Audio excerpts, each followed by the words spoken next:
Hello, everyone. Phil Lee returning with another episode of Civil War Chat. Today is Wednesday, the 9th of February, 2022.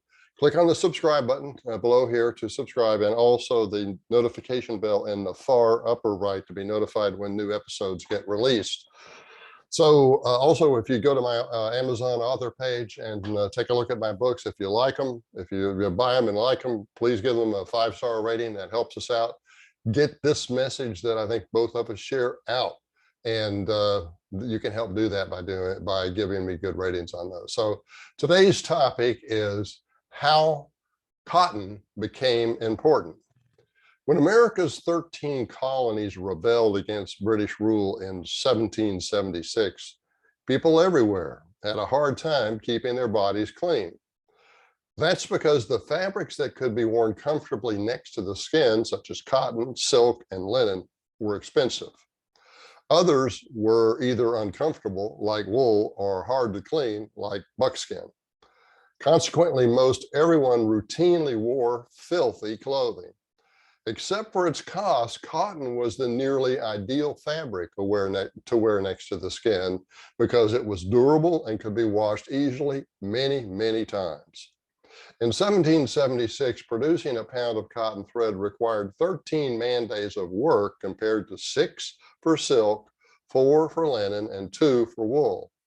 The value-added ratio for processing raw cotton into fine muslin cloth was 900 to 1. In other words, you start with cotton, to get to the finished goods, it's 900 times more valuable.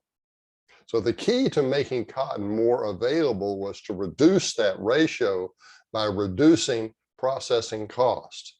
And the key to reducing processing cost was mechanization. The first steps were the Arkwright spinning machines and the Hargrave jennies that began to be deployed in Great Britain about the same time as our revolution. As a result, England's cotton cloth production increased from 500,000 pounds, all by hand, in 1765 to 12 million in 1784. That's just 20 years, all by machines in 1784. Next, the Burton and Watt steam engines introduced power to the cotton spinning machines. By the start of the War of 1812, the cost of cotton yarn had fallen by 90%. By 1860, other inventions and innovations would reduce yarn costs even further. In terms of gold specie, the price of cotton cloth was less than 1% of the 1784 amount when the industry was already mechanized and the first bale arrived in Liverpool. So in 1860, the price had dropped 99% from 1784. As a result, hundreds of millions of people were able to at last dress comfortably and cleanly. Now, among such inventions was Eli Whitney's famous 1794 cotton gin. The tool enabled one slave to process 50 pounds of cotton daily as compared to only one without the gin. In 1810, his gins made America the chief supplier of cotton to Britain's rapidly growing textile industry. In that year, the British imported 79 million pounds of raw cotton, and nearly half came from the American South. 20 years later, imports were about 250 million pounds, and 70% came from the United States. And on the eve of the Civil War, imports were over 1 billion pounds, and 92% came from Southern plantations. After the War of 1812, America adopted deterrence tariffs to protect New England's cotton textile industry from imports of British cloth. As a result, in 1860, New England rivaled France as the world's second largest producer of cotton textiles. I think on the eve of the war, it actually slightly outproduced France in cotton cloth. Southerners willingly sacrificed their regional interest for America's greater good to pass deterrence tariffs for the benefit of New England's cotton textile makers after the War of 1812. During the war, New England began producing cotton textiles because America was at war with Britain and could not import them. But after the war, lower cost British imports could have destroyed New England's cotton textile industry. Although the tariffs were intended to be temporary, New England got greedy and kept insisting on more tariff protection. In 1828, President John Quincy Adams of Massachusetts signed the Tariff of Abominations that increased rates to 60%. Rates came down only when Southerner Andrew Jackson replaced Adams as president.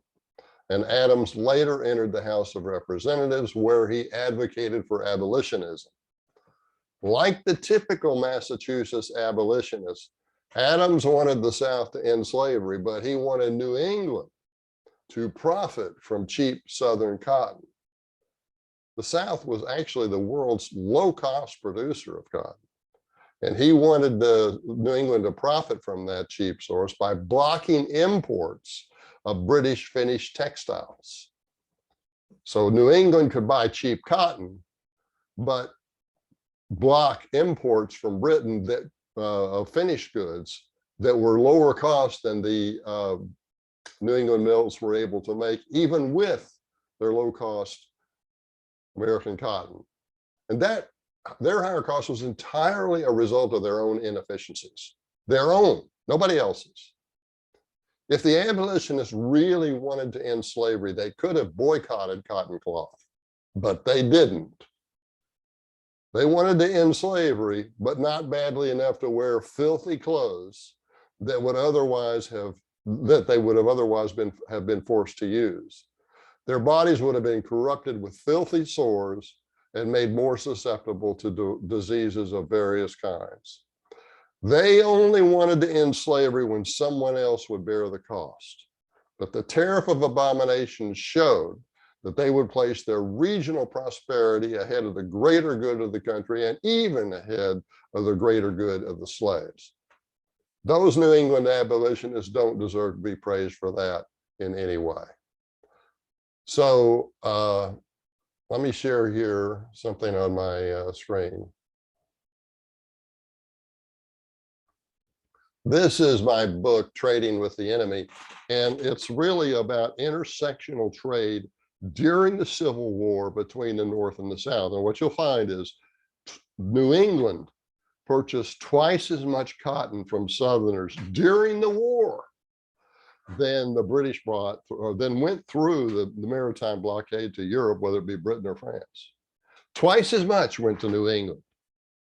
They were in this thing to make money from the beginning, and regardless of what happened during the war, they were going to make money. So now that's our show for today, and I want to thank you for watching. Just please, a reminder, if you like our books, give us a 5-star rating. Also, if you'd like to get copies of Trading with the Enemy, you can get them at Barnes & Noble and Amazon, or if you want an autographed copy, then you contact me. Okay, that's our show for today. Thanks for watching.